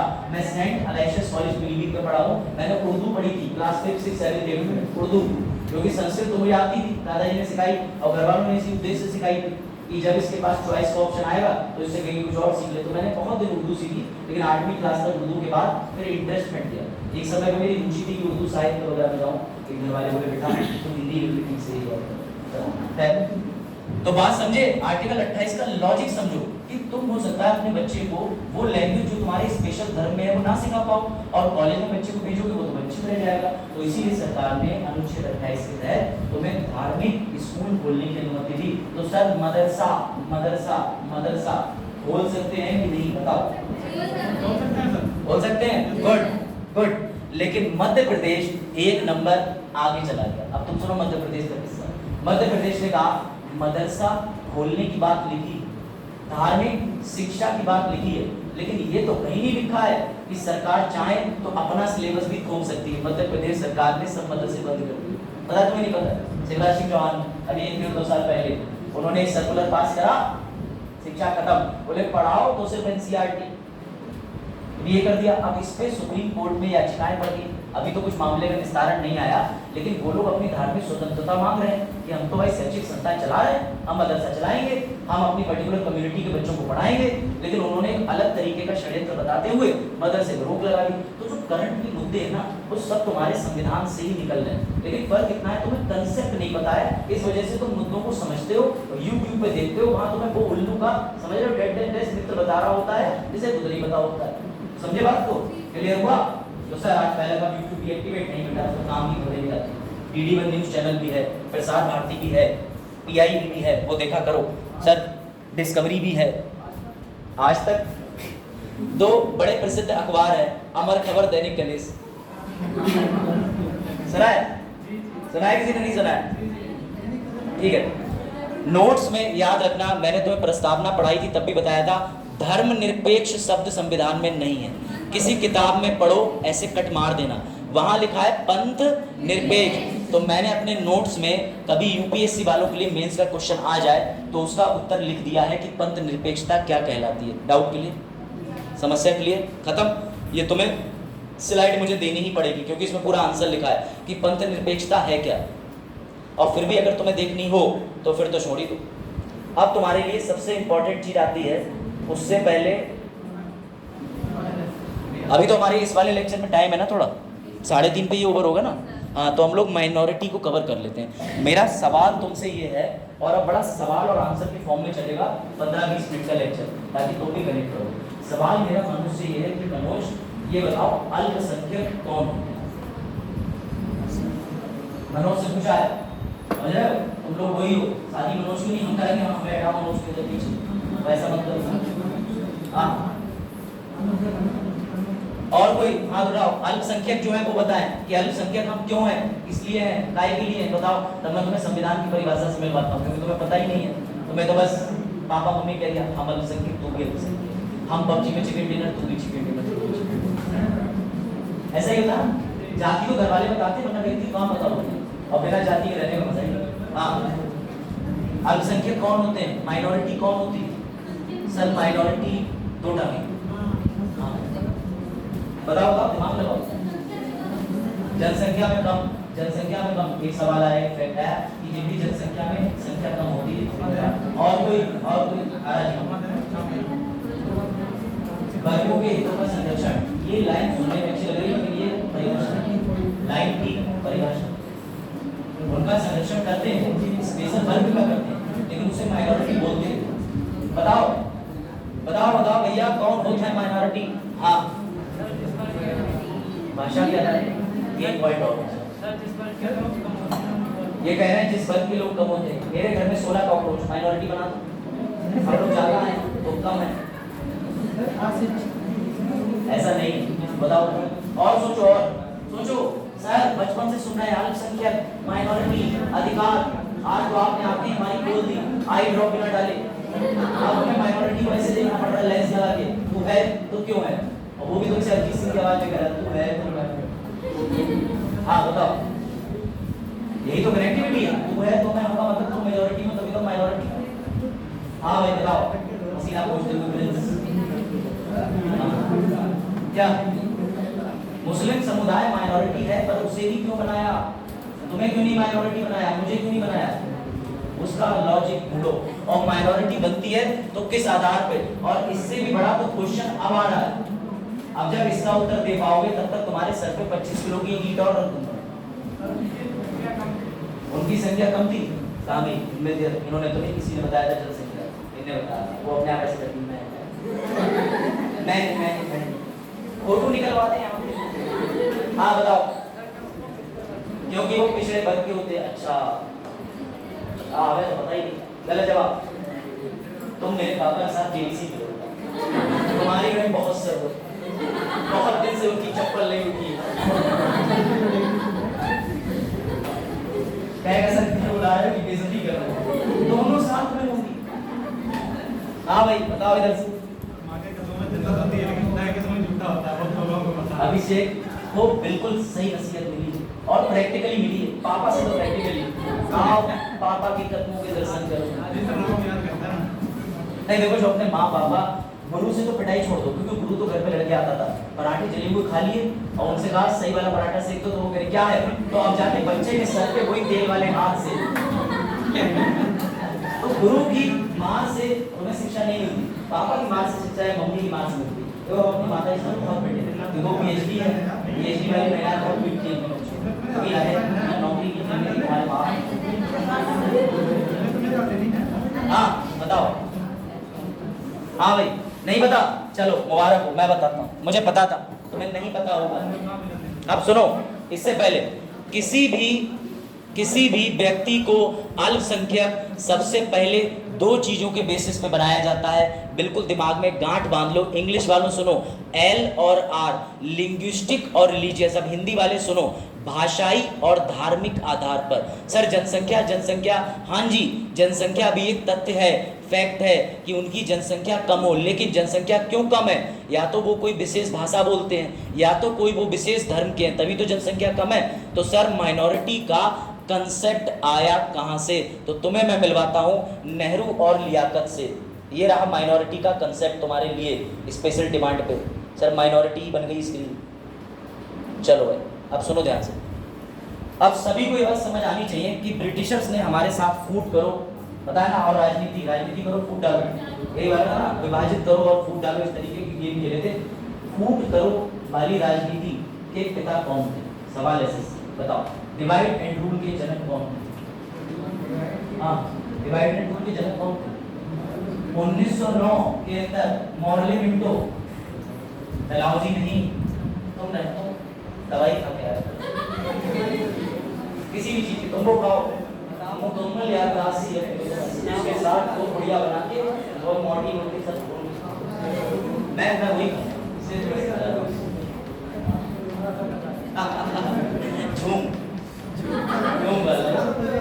देखो जो करो, लेकिन कंसेप्ट पे समझ के जाओ। तुमसे अभी मैं बताया ना, तुम्हें 6 महीने ही हुए, दिसंबर तक मैं भी स्टूडेंट था, उसके बाद इधर से इधर आ गया। तो तुम्हें एक स्टूडेंट पढ़ा रहा है, टीचर नहीं पढ़ा रहा, और स्टूडेंट के साथ तुम कनेक्ट कर पाओगे स्टूडेंट वाली बात। लेकिन दो बातें याद रखना, यहाँ की चीज ये छोड़ के जाना अभद्र वाली, और अच्छा ज्ञान लेके जाना, कहीं आपस में एक दूसरे पे बात नहीं। चलो वापस माइनॉरिटी का कंसेप्ट सुनो। जब भैया तुम्हारा पाकिस्तान बना, सर पाकिस्तान बना, इंडिया नहीं बना, इंडिया पहले से ही था। जो रेड क्लिफ था उसने पन्ने के बीच से लाइनें काट दी और उसने बना दिया दो जगह पाकिस्तान। दूसरा वाला पाकिस्तान 1971 में बांग्लादेश बन गया। दो पाकिस्तान बने थे, सभी को पता है कि नहीं? एक पश्चिमी एक पूर्वी। एक उधर बना था जिसपे सर्किल है पाकिस्तान, एक इधर नीचे आ जाओ, नीचे इधर तुम्हारा म्यांमार शिलोंग दिख रहा है। एक यहाँ पाकिस्तान बना था जो बांग्लादेश बन गया 1971 में। डाउट है मुझसे पूछो, डाउट ठीक तो ध्यान दो, इससे जरूरी है तो तुम्हें ये बनाते हो। चलो देखो, तो भैया जब पाकिस्तान बना तो मेरी बात समझो, 1950 1951 जब देश विभाजित हो गया तो एक समस्या आई कि कुछ मुसलमान इंडिया से उधर चले गए एवं अन्य जाति के लोग, साथ में हिंदू भी गए और ज्यादातर मुस्लिम मेजॉरिटी भी चली गई। लेकिन जब लाइन खींच दी तो पाकिस्तान से उससे इधर भी कुछ लोग आए। तो भाई नेहरू और लियाकत जी एक साथ बैठे और दोनों लोगों ने समझौता किया कि हमारे भी देश में कुछ हिंदू, बुद्ध, जैन, सिख, ईसाई, पारसी आ गए हैं और इंडिया ने कहा हमारे यहाँ भी मुस्लिम, जैन, बुद्धिस्ट, सिख, पारसी पहले से थे। तब दोनों लोगों ने समझौता करा जिसे कहते हैं कि कीमती चीज का समझौता, कि तुम्हारे जो ज्यादा लोग हैं और कम लोग हैं, कम वालों की हिफाजत करने की जिम्मेदारी हम लेते हैं, उन्हें दर्जा दिया माइनॉरिटी का। ऐसे ही पाकिस्तान ने भी एक एग्रीमेंट करा, इसे बोलते हैं नेहरू लियाकत समझौता। नेहरू ने भी कह दिया और लियाकत ने भी कह दिया कि भैया जो भी तुम्हारे देश में जनसंख्या में कम है उन्हें तुम अल्पसंख्यक मानोगे, यानी पाकिस्तान में हिंदू अल्पसंख्यक हैं और इंडिया में मुस्लिम कम संख्या में है, तो मुस्लिम, बुद्धिस्ट, जैन जो भी कम संख्या में है वो अल्पसंख्यक है। कोई डाउट? कंसेप्ट समझे? अल्पसंख्यक पहली बार जो शब्द आया वो आया ही इंडिया पाकिस्तान के विभाजन से था और कहीं से नहीं आया। कोई डाउट? बढ़े आगे। अब समझो माइनॉरिटी का बेसिस क्या है। अब आया तुम्हारे लिए एक और खतरनाक सवाल। चलो ये बताओ, क्या इंडिया में हिंदू और हिंदी बोलने वाले अल्पसंख्यक बन सकते हैं कि नहीं? इंडिया में बोला है मैंने, इंडिया में कितने लोगों को लगता है कि हाँ सर हिंदू है, बना दो अल्पसंख्यक, बना दो। नहीं सर, हिंदू तो सबका था। हाँ अभिषेक बताओ, नहीं बन सकते? और कोई भाइयों बहनों सहमत हो जो? हाँ भाई मम पी ले फिर बता रहा।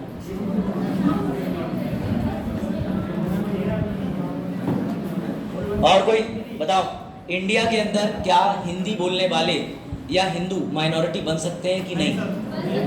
हाँ या ना बताओ। अगर ना तो कहाँ लिखा है, अगर हाँ तो कहाँ लिखा है? देखो मैं तो प्रूफ कर दूंगा जो बोलूंगा, अभी मैंने आंसर तो दिया नहीं है, लेकिन मैं तुमसे पूछ रहा हूँ ताकि तुम्हारा एसएससी और यूपीएससी का अधूरा ज्ञान में दोबारा से उसमें स्टेबलाइजर, वोल्टेज और जनरेटर लगा सकते। सुनो, अब नूरी आंसर दे रही वो सुन लो। तुम्हारे बीच में इंटेलिजेंट बच्चा कभी कोई रैंक ले आया तुम्हारे बीच में? बात तो करते ही ना पड़ती तुम रैंक ले आए, फिर ऐसे कहते हैं हाँ। मतलब आप सहमत हो कि उनको दिया जा सकता है कि और कोई? अब सुनो ध्यान से, लक्षद्वीप इंडिया में आता है कि नहीं? नागालैंड इंडिया में आता है। तो मुबारक हो, वहां पर हिंदी बोलने वाले और हिंदू माइनॉरिटी में है। सर आप ये क्या कह रहे हैं? अनुच्छेद 29 में साफ साफ लिखा हुआ है कि भारत स्थित राज्य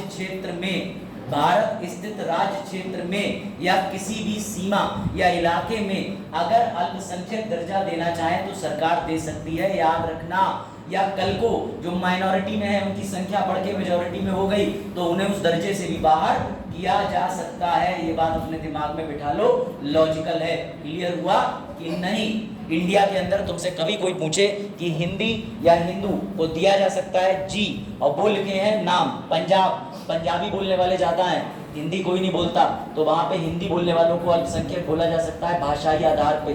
फिर से समझो, लक्षद्वीप के अंदर मुस्लिम कम्युनिटी ज्यादा है हिंदू माइनॉरिटी में। एक और नागालैंड क्रिश्चियन ज्यादा है, क्रिश्चियन। तो क्या करोगे? हिंदू और हिंदी बोलने वालों को अल्पसंख्यक बनाना ही पड़ेगा। इधर क्या चल रहा है सब? अच्छा ये एप्लीकेशन करो। डाउट क्लियर हुआ? गुड। बोले सर डाउट तो क्लियर हो गया, लेकिन ये सब तो हमने सोचा ही नहीं था। तो भैया तुम मत सोचो, सुप्रीम कोर्ट ने इस पर पहले अपना निर्णय दे चुका है। और मुबारक हो, तुम्हें मिलवाते हैं अश्वनी उपाध्याय से, जिन्होंने 2017 में सुप्रीम कोर्ट में, प्रिंस क्या हुआ ध्यान दो इधर, आपस में बात कर लेना, परसों तू कहाँ थी, तू कहाँ था, बाद में हो जाएगा, जो भी थी था थी, उनने उनने इधर देखो सब ठीक। सवाल ये है कि इंडिया में, आप सुनो यूपीएससी वाले खासकर और एसएससी वाले भी ध्यान से सुनना, इंडिया में माइनॉरिटी का फ़ायदा पॉलिटिकल पार्टियां कैसे उठाती हैं, एक गेम सुनो।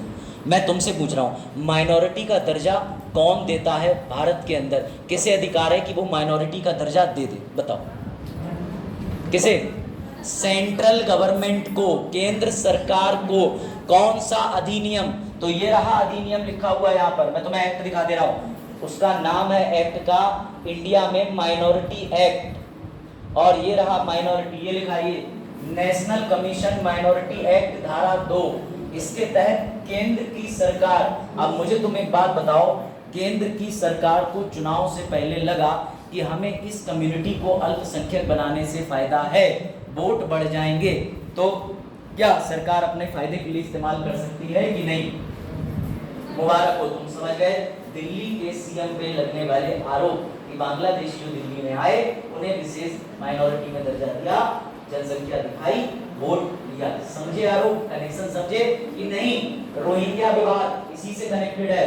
सर इंडिया रोहिंग्या को क्यों नहीं ले रहा था? क्योंकि इंडिया के अंदर सवाल उठ रहा था सिक्योरिटी का, पर अगर इंडिया वोट की चिंता करता, इंडिया के अंदर केंद्र की सरकार रोहिंग्या का वोट बैंक का फायदा लेना चाहती, तो मुबारक हो, अनुच्छेद 29 और साथ में नेशनल कमीशन माइनॉरिटी एक्ट धारा 2C उपलब्ध है, समझेंगे? अब यहाँ इस लेवल की बातें चल रही हैं, अगर तुम अपनी सो रहे हो, पूछ रहे हो और कह रहे हो क्या चल रहा है, तो तुम क्लास में से जा सकते हो, फिर you are not a fit product for UPSC और एसएससी, बहुत मेहनत करनी पड़ती है। मैं कम से कम 16-17 बार लेक्चर दे रहा हूँ, लेकिन उतने इंटरेस्ट के साथ देने में मजा है, क्योंकि मुझे एग्जाम निकालना है, तो मैं निकालना है तो तब हो, समझ गए? और अगर नहीं तब सकते तो घर पे जाके तवा जलाओ और रोटी सेको, समझ गए? मैं तो अपनी सिस्टर से भी कह चुका हूँ कि बेटा पढ़ना बहुत पड़ेगा, अगर युद्ध लड़ने की क्षमता हो तो कंपटीशन में आना, वरना तुम्हारी शादी कर देंगे हम अच्छे घर में, जब तुम हो जाओगी 22-25, जब जिस दिन तुम्हें लगे, तो फिर अब वो कंपटीशन की तैयारी कर रही, उसकी मर्जी। तो इसलिए तुम भी सोच लो, मुंह फाड़ना, नींद आ रही, बहुत आसान है, लेकिन अपने मुंह पे खुद पे स्लैब मार के बैठना बड़ा मुश्किल है, नींद मुझे भी आती है, तो इसलिए तुम लोग सोचो। और मैं संदीप महेश्वरी नहीं हूँ कि इतना मोटिवेट कर दूँ, आज कुर्सी के नीचे भी पन्ना चिपका के जाओ लिख के, जोक भी नहीं समझते। चलो भैया ये लो न्यूज़पेपर, अखबार अखबार अखबार। सर माइनॉरिटी कौन है इंडिया में? तो भैया माइनॉरिटी का दर्जा जिसको दिया गया है वो ये लोग हैं इंडिया में। मैं तुम्हारे लिए चार्ट बना के लाया हूँ। इंडिया में मुस्लिम 14.2%, इंडिया में क्रिश्चियन 2.3, सिख 1.7, बुद्धिस्ट सबसे कम को मैंने अंडरलाइन करा है, ये पारसी 0.06%। अब तुमसे एक और सवाल बड़ा गहरा, उत्तर प्रदेश की सरकार चाहे इनमें से किसी को अपने हिसाब से माइनॉरिटी का दर्जा देना चाहे, क्या दे सकती है? नहीं दे सकती। अभी सेंट्रल गवर्नमेंट पड़ा कि नहीं, लेकिन मुकदमा इस समय वर्तमान में आज की डेट तक कोर्ट में पेंडिंग है कि कोर्ट के अंदर स्टेट ने वो अंडरलाइन करा और वही सामने लिखा है कि सेंट्रल गवर्नमेंट के खिलाफ स्टेट ने मुकदमा डाला है कि जनजाति हमारी, क्षेत्र हमारा, माइनॉरिटी भी हम बताएंगे। तो आज हम लोग जो ये लेक्चर ले रहे हैं उस डेट पे सुप्रीम कोर्ट में ये केस पेंडिंग है। तो दिल्ली, लेकिन दिल्ली राज्य में नहीं, दिल्ली ना तो वकील राज्य है ना केंद्र शासित प्रदेश है। अगर वो यूपी होता तो वहाँ पे सीएम नहीं होता, लेफ्टिनेंट गवर्नर होता। अब लेफ्टिनेंट गवर्नर भी है, सीएम भी है ना, तो स्टेट है ना। जब मैं दिल्ली पढ़ाऊंगा तो तुम्हें बड़ा आनंद आएगा। ऐसा कोई टॉपिक छोड़ेंगे नहीं जो यूपीएससी एसएससी को ना छुए, लेकिन हाँ तुम्हें उससे पहले अपनी किताबें छूनी पड़ेंगी, समझे? आर्टिकल ये अभी का है, 12 जनवरी जब डेट चली और इस पे आर्टिकल आता है। द हिंदू और इंडियन एक्सप्रेस में पढ़ता हूँ तो उससे कुछ काम का निकलता है, तो स्क्रीनशॉट कर लेता हूँ, वो तुम्हारे लिए लेके आता हूँ। ऐसा कुछ भी होगा तो मैं बताता रहूँगा, ठीक है?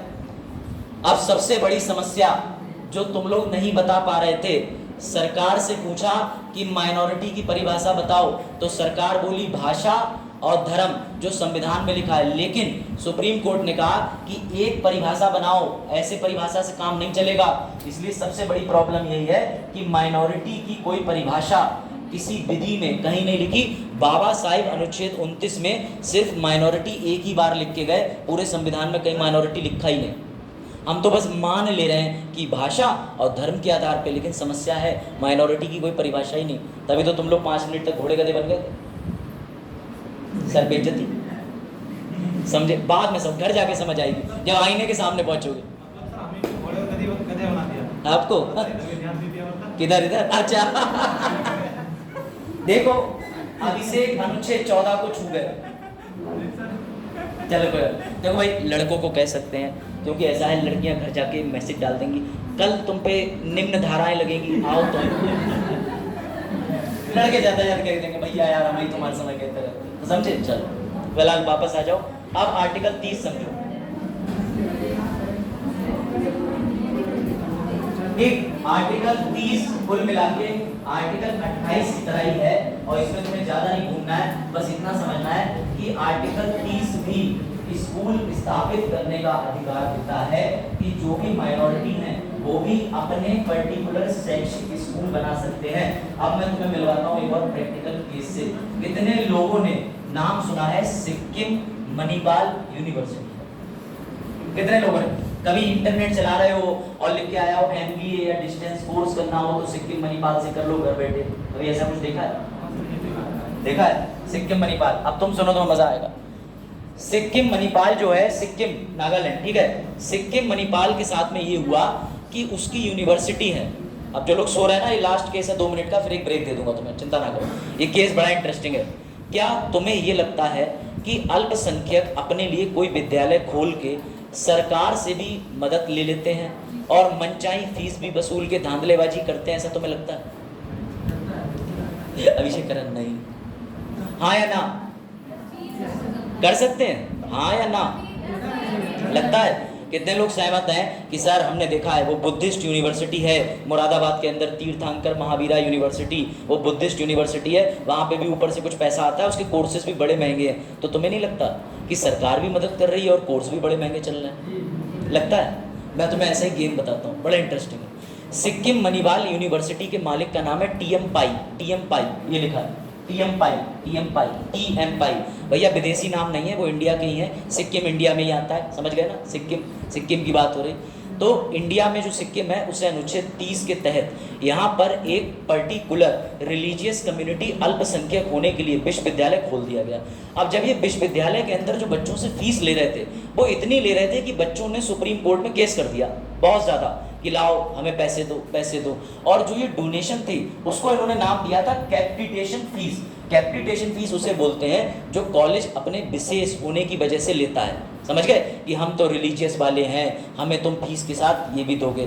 तो जब मामला सुप्रीम कोर्ट में पहुंचा तब सुप्रीम कोर्ट ने TM पाई से कहा कि तुम इतना पैसा क्यों ले रहे हो? तो TM पाई साहब बोले कि माय डियर कोर्ट, तुम्हें शायद अनुच्छेद 30 नहीं पता, वहाँ पे लिखा है कि कोई भी अल्पसंख्यक शैक्षिक अनुसंधान या शैक्षिक संस्था ना कि सिर्फ बना सकता है बल्कि उसका प्रबंध भी कर सकता है।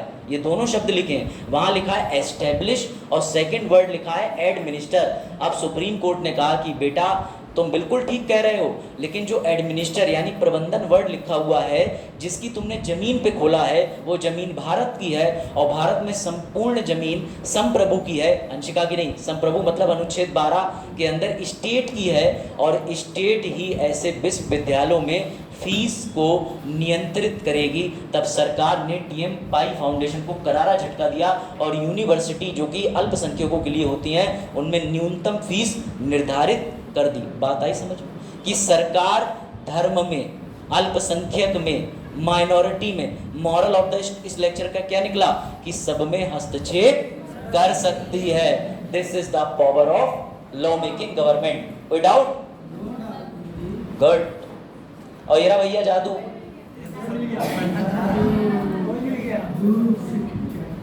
अब तुम्हें जादू वाला एक शौक और दे देता हूं मैं, तुम्हें बड़ा मजा आएगा। सर आप ये बता रहे हो ना जादू परेशान क्यों? तो जादू भैया इसलिए परेशान है कि एक अनुच्छेद हुआ करता था, उस अनुच्छेद का नाम था संपत्ति का अधिकार, था या नहीं था? अब वो भूतकाल बन चुका है, अब भविष्य में नहीं है। और उसके बारे में, यूनिवर्सिटी के बारे में और इंटेलिजेंस आर्मी रॉ वालों को क्या विशेष सुविधाएं मिलती हैं, अगर तुम्हें जानना है तो जानने के लिए मुंह धो के आओ, 10 मिनट बाद मिलेंगे। थोड़ी रोचकता बनानी पड़ती है।